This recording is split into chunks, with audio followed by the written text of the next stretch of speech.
Бишкекте 50.000 балага мектеп жетпейт дейм. Бишкекте 50 мектеп жетпейт деген нерсе да.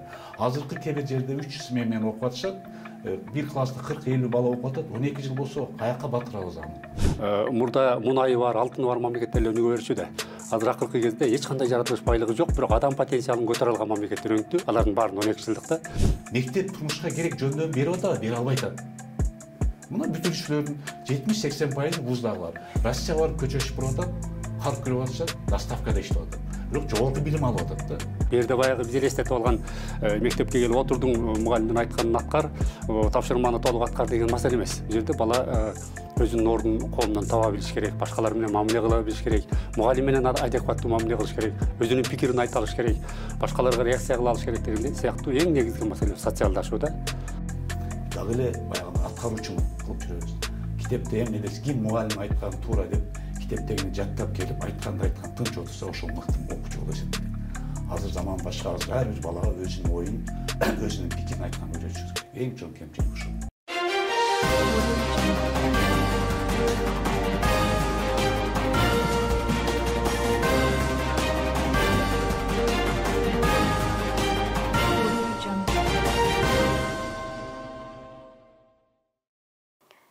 Саламатсыздарбы? Эфирде Политклиника медиасынын талкуу берүүсү, аны мен Кымбат Турдубекова алып барам. Кыргызстанда мектепте 12 жылдык окутууга байланыштуу маселе кайра коомдук талкууга чыкты. Биз бүгүн ушул 12 жылдык билим берүү системасына өтүү керекпи деген теманын айланасында сөз кылабыз. Биздин студиябызда конокто Жогорку Кеңештин депутаты Абдывахап Нурбаев менен Республикалык институттун директору Алмазбек Токтомамбетов болмокчу. Алгачкы эле суроом ушул, негизи 12 жылдык билим берүү системасына өтүү талабы барбы учурда?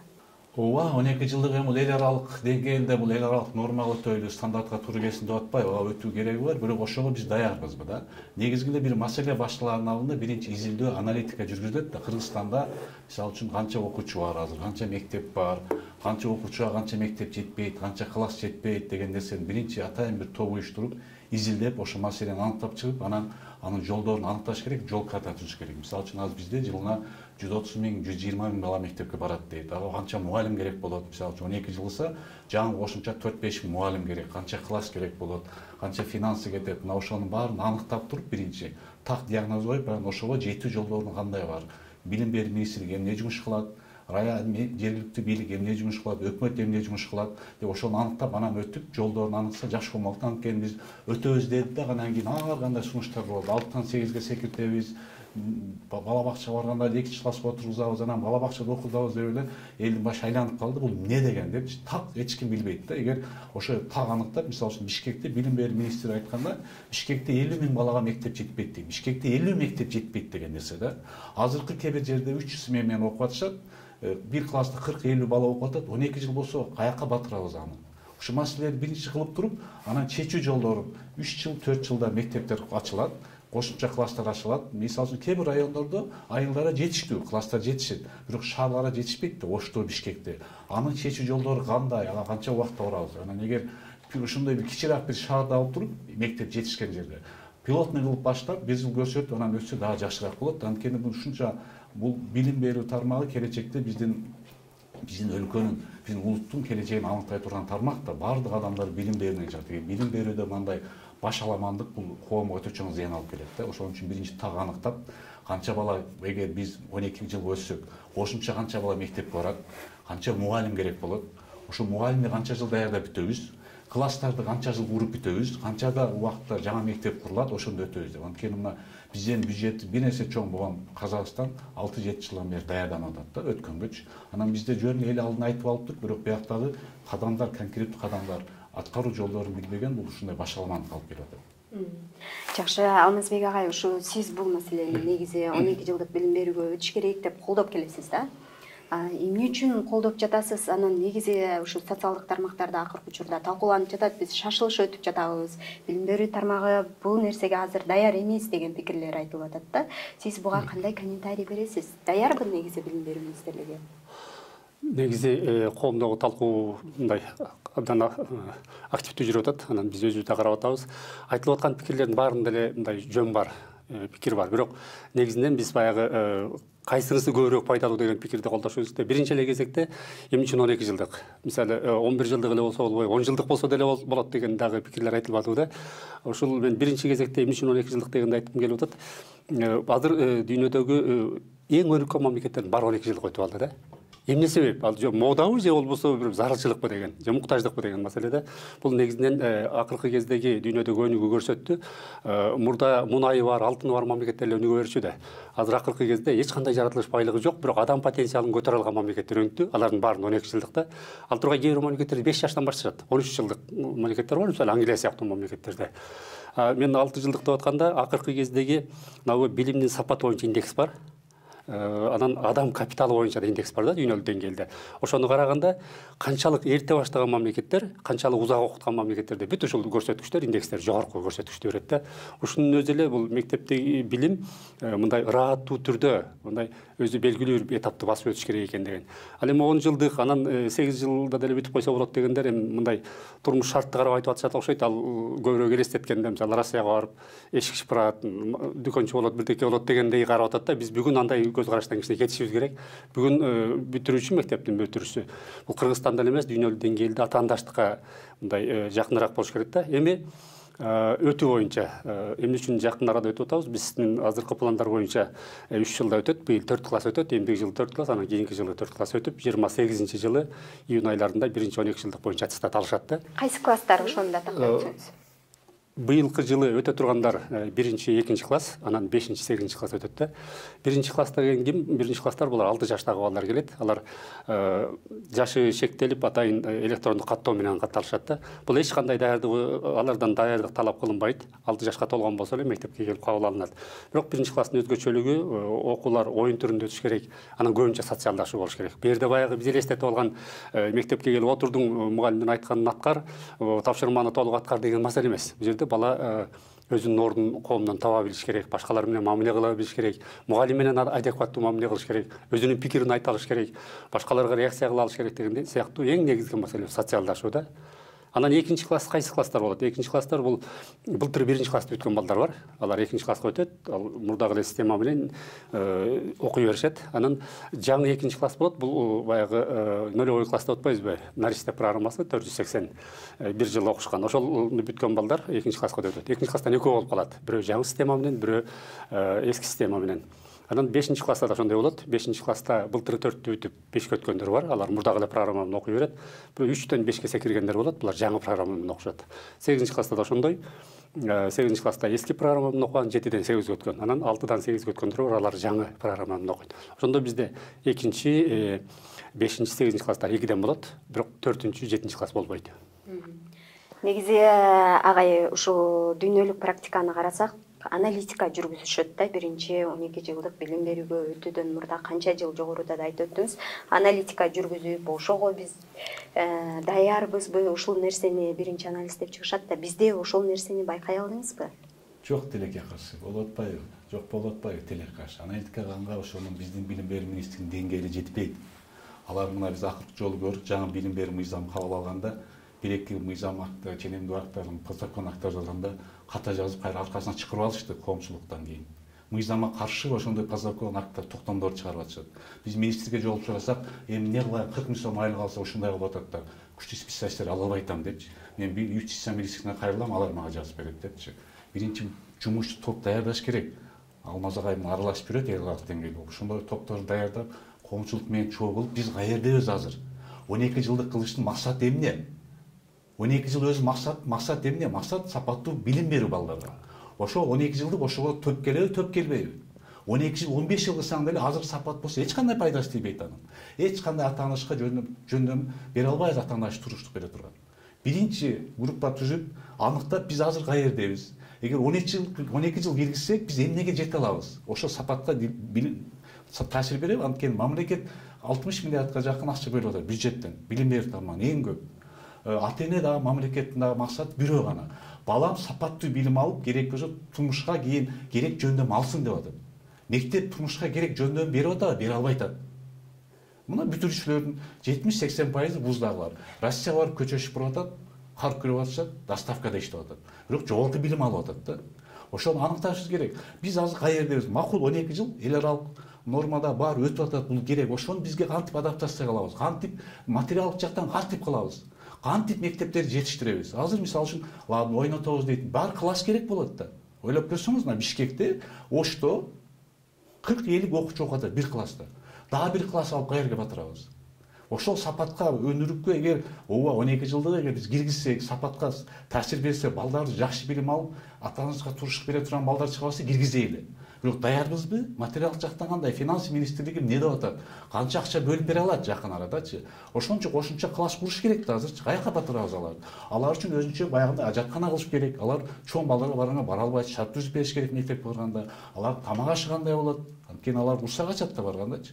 Ата энелер мүмкүнчүлүк болобу, болбойбу? Биринчи аныктап алсак, анан жолдорун көрсөтүп чыксак, ооба, пока мисалы үчүн мен мисалы үчүн Токмак менен Кант шаарында кылган мектептер жетиштүү экен. Биз киргизели, көрөлү, элге көрсөтөлү 2 жылда. Сапат көтөрүлдү, башка болду. Анан кийин алдыга кетсек жакшы болмок. Анткени дагы бир жолу айтып кетейин, балдардын үстүнөн эксперимент туура эмес бул. Биринчи билип анан келиш керек да. Жакшы, агай ушу жаңы системага өтүү үчүн атайын окуу куралдары, мугалимдер, мектептер жетиштүүбү? Бул боюнча атайын анализ жүргүзүлдүбү? Ооба, негизинен ошол 12 жылдык өтүп атканда мен бир түшүндүрмө бере кетейинчи. Бул 12 жылдык дегенде кайсы бир жактан алып келип анан киргизген система деген элде түшүнүк болуп калбасын да. Биз 12 жылдыкты анализ кылып туруп, анан өзүбүздүн модель, Кыргызстандын билим берүү жаңы билим берүү модели деп атасак болот да. Анткени бизден түз алынып келинген жок, бул атайын группа түзүлгөн. Биз тетиги 24-жылдын март айынан баштап иштедик группалар. 12 жылдык өтүү боюнча. Анан 12 жылдыктын жаңы моделге өтүү боюнча да, жаңы модельде 4 багыт иш жүрөт. Биринчиси инфраструктура. Азыр эле Абдыгат мырза айтып кеткендей, класстар жетишеби, жетишпейби, алар кандай жабдылат деген маселе, канча класс керек деген.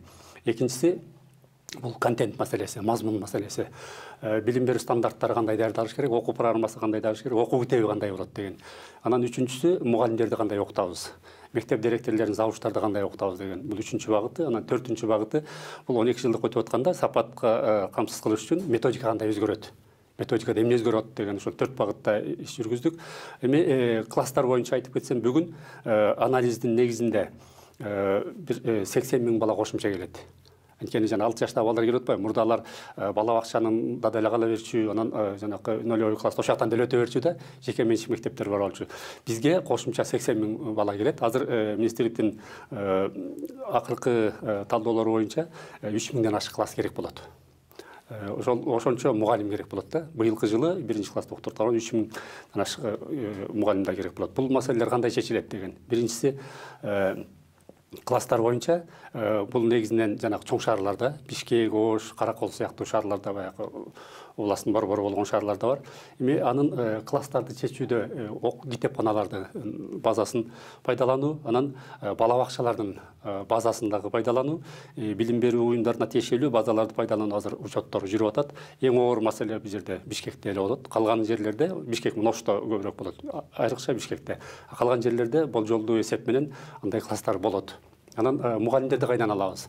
Мугалимдерди биринчиси жанакы 0 класста окуткан мугалимдер мурда бала бакчада деле жүрчү да. Алар толугу менен баягы 1-чи класска кирет. Анткени 480 сааттык 0 класс деген наристе программасы ал бала бакчада болбойт, мындан кийин ал толугу менен мектепке өтөт. Ошону окуткан мугалимдердин баары, педагогдордун баардыгы мектепке өтүшөт. Экинчиси жаңы бүтүрүүчүлөр бар. Үчүнчүсү кайра даярдоо. Бул бардык жогорку окуу жайларында бар. Биздин институттагы былтыркы жылы ачкан. Мына быйыл биринчи чыгып атышат. Азыр мамлекеттик экзамендерин беришти. 2 айдын ичинде колдоруна дипломдорун алып калышат да. Анан жогорку класстын студенттерин сабак бергенге уруксат берүү маселеси каралып атат. Анан дагы биздин анализ боюнча айрым бир областтарда, мына айрыкча Нарын областында ушундай экен, көп мугалимдер орун жок иштебей жүргөн мугалимдер бар экен да. Ошондой мугалимдерди биз окуудан өткөрүп, мугалим катары тартсак деген. Анан үчүнчү багыты боюнча жанакы мазмунга келгенде биз мамлекеттик жанакы Кыргыз Республикасынын билим берүү жөнүндө мыйзамынан кийин эле бул мектептик билим берүү стандарты бар. Анан мектепке чейинки билим берүү стандарты бар. Бул 2 стандарт даярдалды. Бүгүн талкууга коюлду. Ачык талкууда турат. Талкуудан кийин анан бекитилет да. Анын негизги мындай азыр жаңы өзгөчөлүктөр да бар.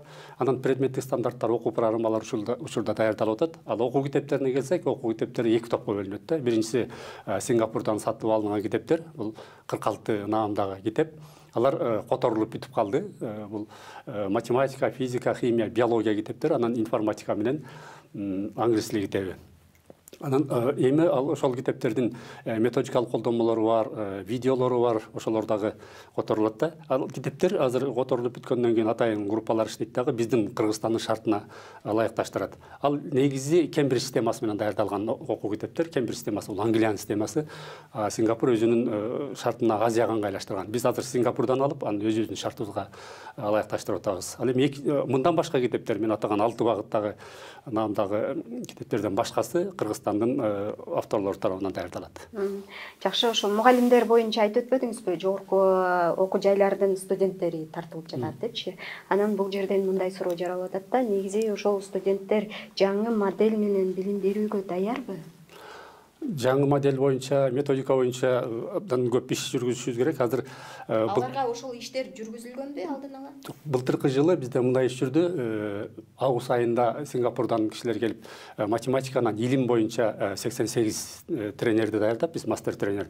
Кыргызстан боюнча, бүтүндөй Кыргызстан боюнча мына математика, физика, химия, биология, география мугалимдери окуудан өттү. Бул 16 миңден ашык мугалим, мына акыркылары жыйынтыкталып атат. Эми ошол эле мугалимдер кайра дагы мына окуу китептери даяр болгондон кийин дагы окуудан өтүшөт. Конкреттүү китеп менен кантип иштеш керек деген маселеде. Анан сырткары биздин азыр модулдар иштелип атат. Биздин институт, анан ар бир областта өзүнчө билим берүү институту бар, болбосо методикалык борбор бар.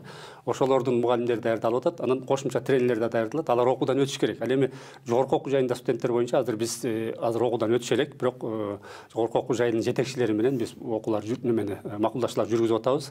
Аларды биз кошумча да окутабыз. Жакшы. Сиздин пикириңизди билгим келип атат да ушул боюнча. Негизи мугалимдер буга чейин жетишсиз экен, көп эле айтылып келген, жазылып да келген да. Анан бул маселе кандай чечилиш керек? Эң чоң проблема мугалимдерде. Кече жогорку кеңеште билим берүү министринин орун басары айтты, 18 миң сом айлык алышат деди. Кыргызстанда орточо айлык 36 миң сом. Мугалимдердин айлыгы Кыргызстандагы жалпы орточо айлыктан 2 эсе аз. Ойлоп көрсөңүз, педагогикалык окууга жайга тапшырган балдардын тапшыргандан кийин окууну бүткөндөн кийин 3 миң тапшырат экен, 2 миң, 3 миң. Окуу маалында 5% кетип калат экен, 2 жыл иштегенден 75% экен, 20% гана мугалим болуп калат экен.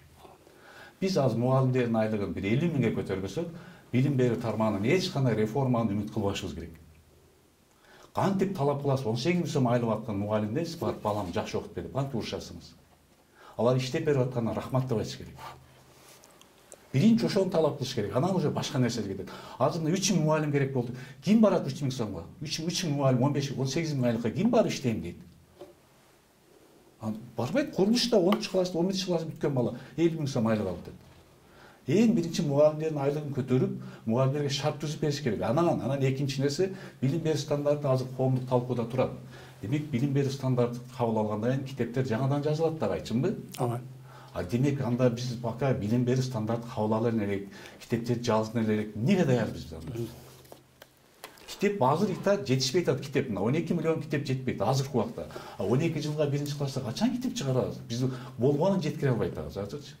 Мына ушуларды аныктап алайлы, мүмкүн 2 жыл кетет, 3 жыл кетет, 4 жыл кетет, 1 жылда мына китеп, 2 жылда китеп маселесин чечебиз.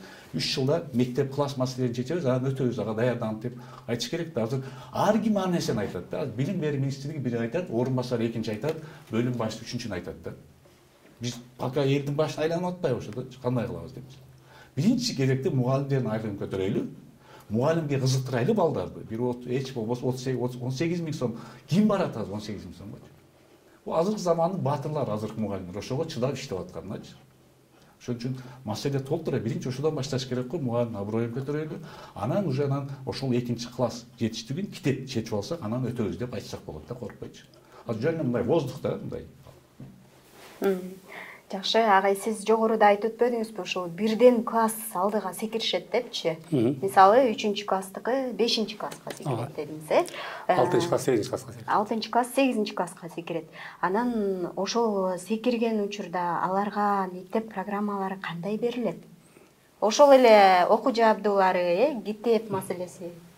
Биз баягы биринчи окуу китептерин анализдеп атканда китептер, мисалы окуу китептер жетиштүү болот деп кепилдик барбы? Мындай ооба биринчисинен баштайын, мына секирген класстарда кандай болот деген маселеде биз окуу китептерин карап көрдүк да. Мисалы 8 класстын китебин карасак, же 5 класстын китебин карасак, жаңы китептерде.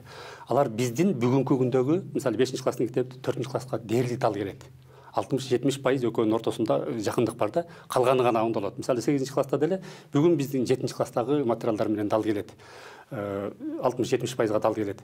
Ошон үчүн жанакы эки түрдүү китептер болуп атат да. Бирөөсү жаңы китептер боюнча бүгүнкү күндө биз кечээ эле президент өзү баш болгон бир талкуу болду да, өзү президент менен жолугушуу учурунда министрлик 12 жылдык өтүү боюнча бюджеттен 2,6 миллиард сом сураган.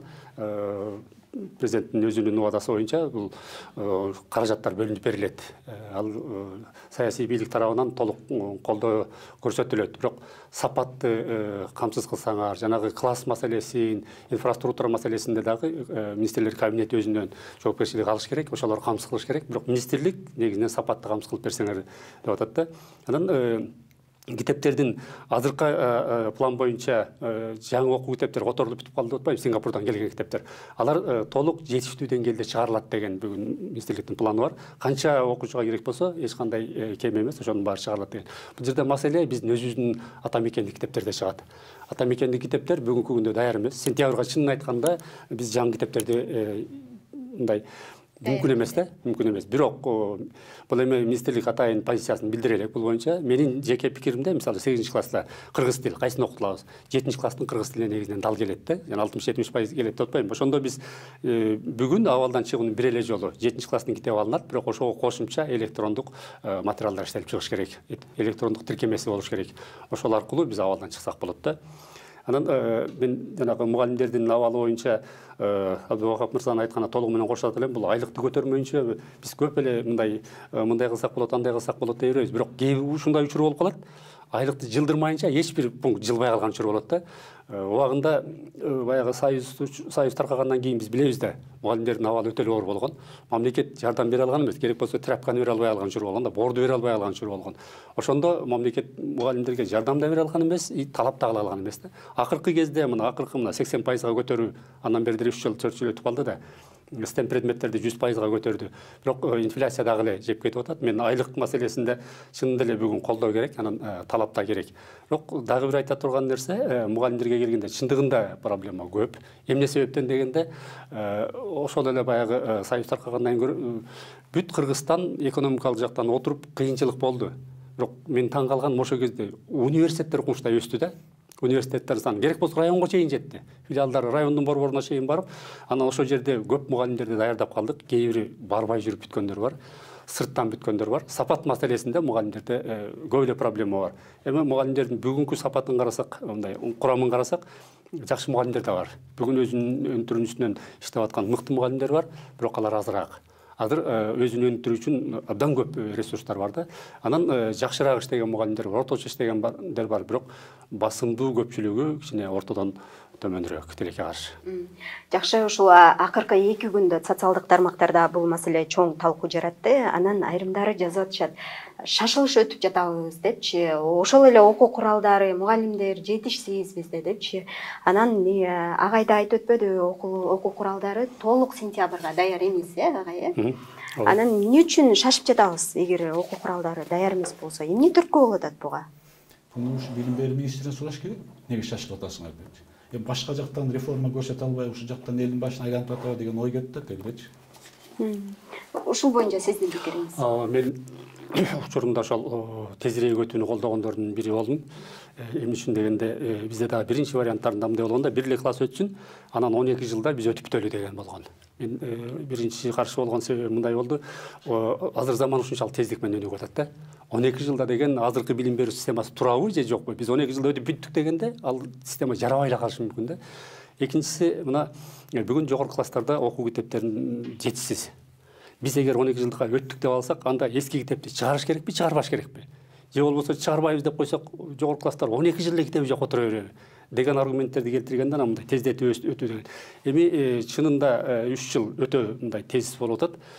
Бир аз мүмкүн 5 жылда, 6 жылда өтсөк, айрыкча мына биринчи өтүп атканда кичине жылдырсак дегенде эле ой дайыма көкүрөктө болот. Мындан кичине даярдык менен өтсөк жакшы болот. Даярданат 5-6 жыл болот беле деген ой болот да.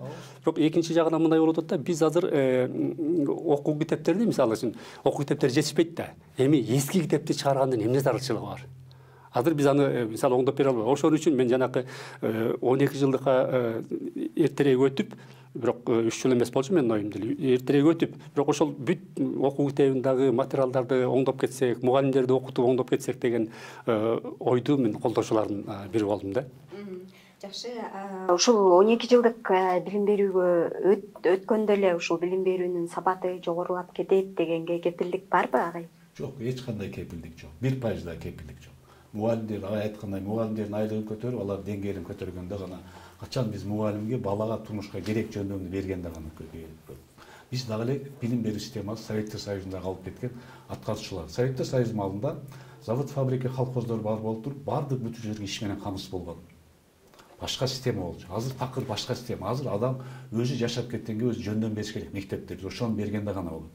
Телек каш биз аны азыр бере албай атабыз. Биз балага билим берүү тармагы керек болсо 5-10 жыл керек, келечекте керек болгон талапты бериш керек. Чыныгы билим берүү. Телекке каршы биз өтүп кеткен нерсени берип атабыз азырчы. Ошон үчүн биринчи мугалимдер күчтүү балдарды мугалимдикке тартып, айлыгын көтөрүп, аларды окутуп, эл аралык деңгээлдеги, дүйнөлүк деңгээлдеги жакшы нерселерди көрсөтүп, анан балага да турмушка керек болгон жөндөмдү бериш керек. Маселе ошол.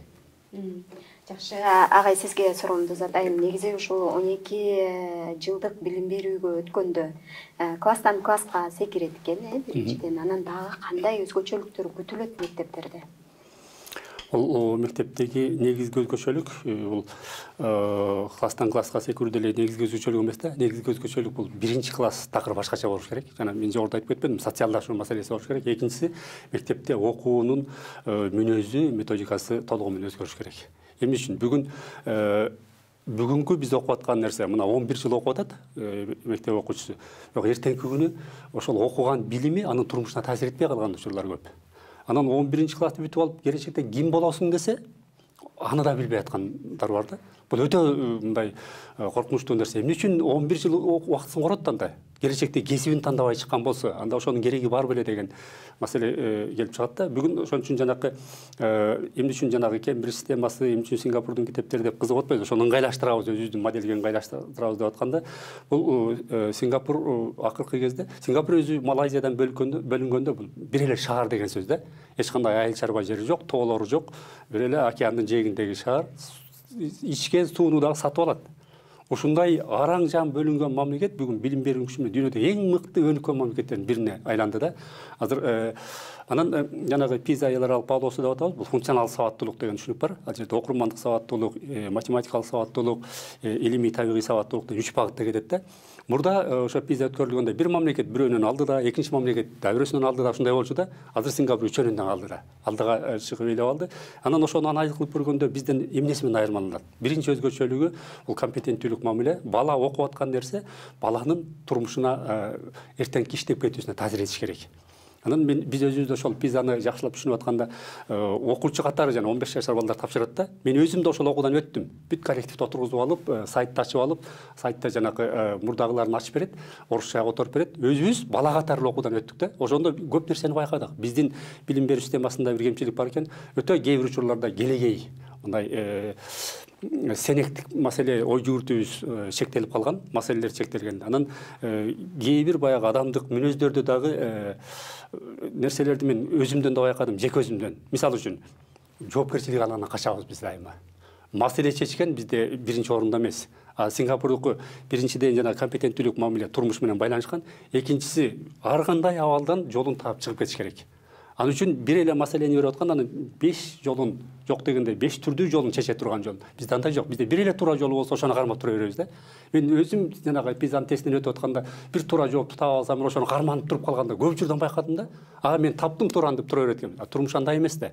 Турмушта бир эле мисал үчүн ушул эле интервьюга келгенде канча варианты бар. Мен бир вариант менен келбейм да. Биздин окуубуз ошол бир эле вариант менен чектелет да. Ошондой нерселерден биз кетишибиз керек деген. Анан көбүнчө мындай маселе чечке алганга, жоопкерчиликти өзүбүзгө алганга, анан өзүн тааныганга деген. Анан бизде өтө эле мындай калып калган нерсе бул өзүн таануу деген маселе. Бизде араң акыркы кезде жанакы негизги компетенттүүлүк катары киргизсек деле адамдар өзүн тааныбайт азыр. Бирөө жөнүндө көп айтат, бирок өзүн тааный албайт деген маселе. Анан экинчиси мына мен чоң адаммын, көп учурда мисалы үчүн бирөөнү урушуп кетишим мүмкүн. Эмне үчүн мен азыр ушунча жашка келип өзүмдүн эмоциямды башкара албайм? Мен каерден окудум эле ушуну? Жок. Биз акыркы өзгөрүүлөрдө ошол билим берүүнүн мазмунунда демек бала өзүнүн эмоциясын башкарганга үйрөнүш керек. Баланын мүнөзү калыптаныш керек. Мисалы тырышчаактык маселе, өжөрлүк деген сыяктуу мүнөзү калыптаныш керек. Биздин билим берүү эмне болгон? Бизде билим берүүнү могуну билсе, могуну өздөштүрө алса дей бергенбиз. Бирок карап көрөлүчү, турмушту карап көрсөк, мисалы айталы коррупционердин баары укмуш билимдүү. Бүгүн эл аралык деңгээлде коррупционерлер бар. Алар эл аралык деңгээлде мыйзамдарды билип анан кийин коррупция кылат. Билим жагынан маселе жок. Мүнөзүнө келгенде, баалуулукка келгенде маселе бар. Бизде ошол бүгүнкү бул нерселерди кемчилик деп эсептейсиз, сиз ошол учурдагы билим берүүнү? Бүгүнкү билим берүүнүн эң кемчилиги ошондо да. Мисалы айталы кылмышкерлер деле. Кылмышкерлер абдан билимдүү. Азыр Гарвардты бүткөн эл аралык кылмышкерлер бар.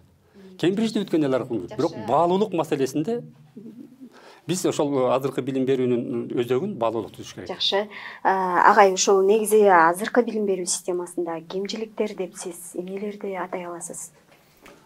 Азыркы билим берүүндөгү кемчиликтер биз балдарга эң биринчи өзүнүн оюн, өзүнүн пикирин айтканды үйрөтпөйбүз. Дүйнөдө азыр тенденция болуп калбайбы? Critical thinking. Бул кыргызча терең тунук ой жүгүртүү, ошону бербейбиз. Эч качан мектепте баланын өзүнүн оюн сурабайбыз, өзүнүн пикирин сурабайбыз. Мисалы үчүн биз чыгарманы Чыңгыз Айтматовдун Жамиля чыгармасын окуп келгенде Чыңгыз Айтматовдун оюн сурайбыз, өзүнүн пикирин сурабайбыз.